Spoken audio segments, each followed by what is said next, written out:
Our second destination guys is yung Baguio Cathedral daw. Ayan.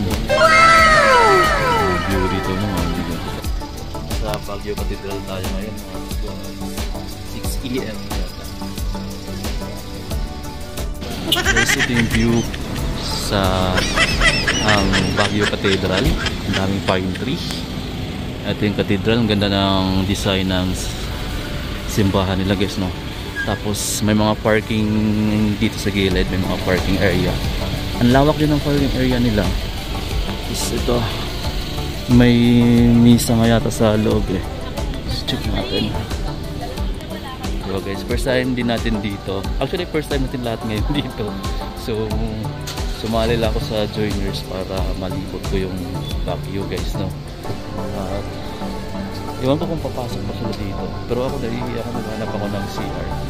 Ito may CR dito sa harap natin. Ayan, may CR dyan banda. Ito pala yung Baguio Cathedral. Ganda ng Baguio Cathedral. Ito yung mga kasama namin. Si, anong pa naman? Gerald, no? Ah, Sanjo pa na Marudo. Ayan guys. Si Sanjo pala yun. Marami pa kaming kasama. Hindi kami magkakilala. Yes, ito yung Baguio Cathedral. Tapos dito mayroong konting gate. Pagpasok mo, may makikita kang magandang view sa tapat. Oh. Yung mga kumpulan ng bahay. Ano? Ang solid ng mga bahay, di ba mga amigo? Pababa itong hagdan na to. Pupunta ron sa may pinakababa. Hindi ko lang alam kung anong lugar yan. Tapos di ko alam kung anong parking yan dyan. Pero maganda siya. Maganda yung view sa tapat. Ang solid guys dito. So pwede kayong pumasyal dito. Yan, sa mga lagi nang bumabalik ng Baguio, alam niyo na to guys, no? Pero sa amin na mga first time, ito, na mga hapa ko sa mga view ng mga building sa tapat o mga bahay. Ito pala yung mga kasama namin. Tingnan ko dito sana. Pakita ko sa inyo mga amigo yung iba pang view dito. So kanina, doon kami nagpark sa harap. Sa likod naman itong simbahan na to. Tapos dito sa likod, ito naman yung view. Ayun o. Maganda rin yung view dito. Diba? Solid. Mga kasama pala namin kung naglalakad na iba. Ito yung mga kasama namin yung guys. Tapos meron sila ditong parang gym. Ayun o. Sarado nga lang. Pwede yata dito. So guys, dito kami sa may tapat pa rin siya ng Baguio Cathedral. Mayroon siya ditong parang parking lot. Ayan o. Tapos di ko alam kung may bayad. Siguro may bayad yung parking lot na to. Tapos yung tapat nito is yung SM City Baguio. Ayan o. Tapos yung view mula dito is ayan. So nasa tuktok pala yung Baguio Cathedral. So ayan yung view guys. Oh, ang ganda ng view dito, no. Solid ng view dito. Ayan. So yung SM Baguio nandun. Lapit lang. Pero ang layo pala ka rin siguro yan. Kita mo yung ng bukid. Solid. Ang solid ng view dito ngayon sa kung saan tayo nakapwesto. Umaga pa lang, magsi 7 PM pa lang ngayon guys. Mula kami kanina doon, ikot kami dito. Ito yung view sa harap. Ito yung mismong harap ng Baguio Cathedral. Ganda guys, no?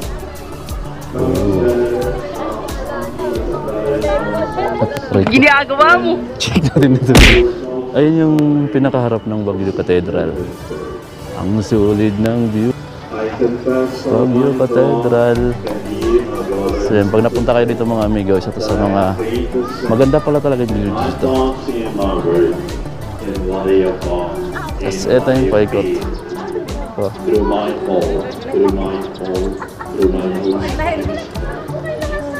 Guys. Certain of this world. Ayan guys, pinakita ko na sa inyo yung kabuuang Ito pala yung pinakaharap ng katedral. Galing tayo kanina doon nakapark yung sinakyan natin. Tapos dito umikot tayo sa likod. Tapos dito na yung pinakaharap. Tapos dito, mayroon ditong hagdan pababa. Tapos may malaking cross doon guys. So, ayan, sa mga nakapunta na rito, alam niyo na yung view dito na. So ako first time ko dito. So yan guys. So yan na lang yung pangalawa namin tong stopover. So di ko alam kung saan yung susunod. Nakabase lang kami sa driver kasi siya yung mas may alam dito guys. Sa area. Ganda. Actually may mass pa sa loob eh. May misa pa sa loob. So yan. At next may baka mag-almusal muna kami or mag-Burnham Park. It depends the drivers mga amigo.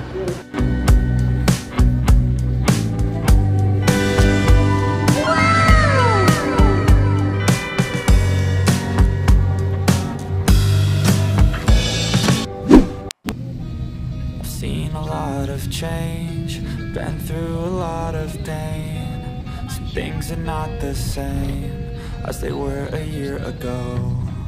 But all will be okay. I move on each and every day. The past is where it stays. Way back a year ago, I've changed for the better this time. I thought I would never be fine. I strive just to say I'm alright. And for the first time in a long time, I'm alright. I've seen a lot of change, been through a lot of pain. Some things are not the same as they were a year ago. But all will be okay. I move on each and every day.